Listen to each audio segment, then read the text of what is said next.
Welcome to the Learning Series, where the power of understanding helps you make better decisions.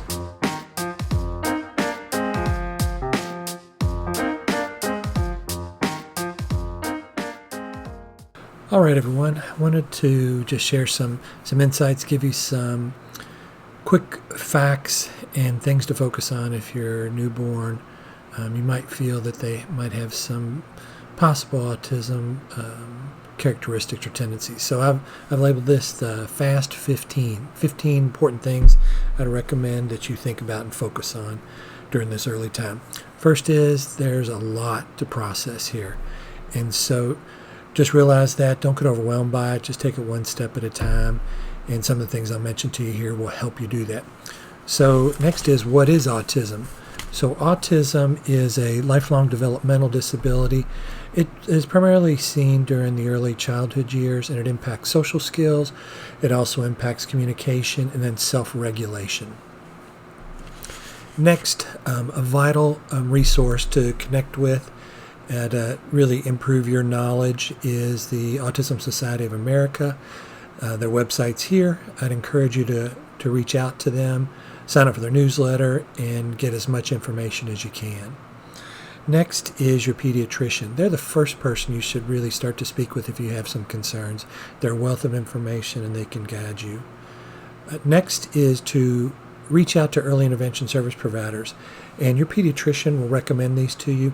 These are services that are offered in states, and they might go in the name of Early Start, First Steps, Early Learners. And these are professionals that will come out and work with you and your child, and highly recommended. Just really important to do if you've got some concerns and your pediatrician recommends them. Next is to support each other, especially your spouse, other family members. It's a lot to think about and try to understand as you're going through this time.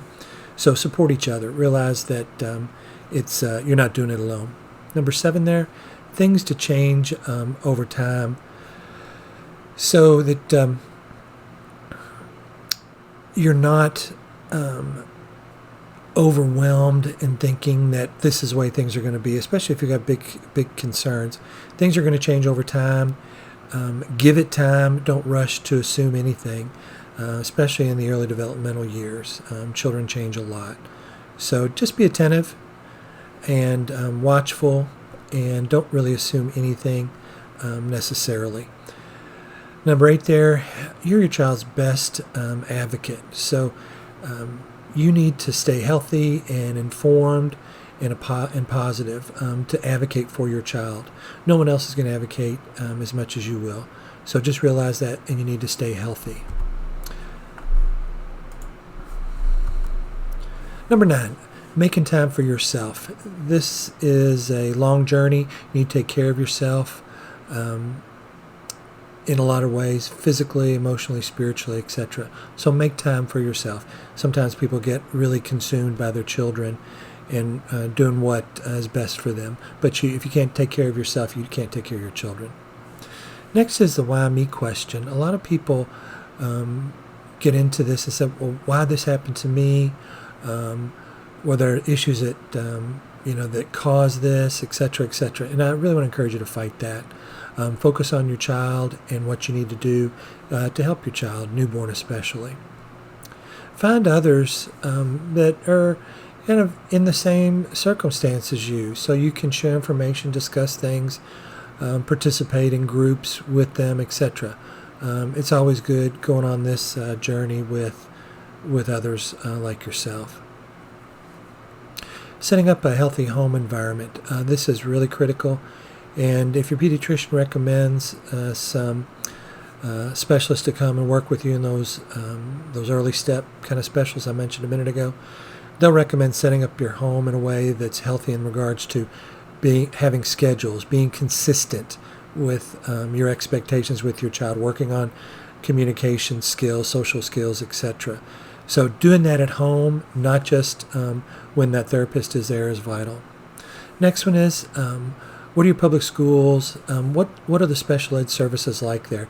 Begin to start to look into that after some time that you've worked with some of those service providers.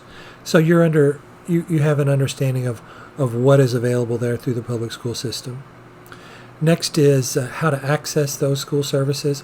And typically that starts at the age of 3 or just before. The public schools have an effort to reach out to individuals, to children that may have special needs, and they have a screening. Typically it's once a year. Sometimes it's open. Just depends on what your school district is like. But from birth to age 3, usually it's these early service providers, and then right around age 3 is when the public school system kicks in, and you need to utilize those services. And then lastly, what to expect with those services. Typically the children will go through a screening, and then they'll be identified as having some type of need. It might be communication, social emotional need, and they will identify them in that way for those, usually those first couple years, once you get in from 3 to like 4 or 5 or so. And then you'll have a team of people working with you there at the school district. Great resources are available there. I encourage you to look at them. And I'd also encourage you, if you want more information, consider the video modules. I've gotten the link down below. You can access those for more information about what the schools can do. That wraps it up.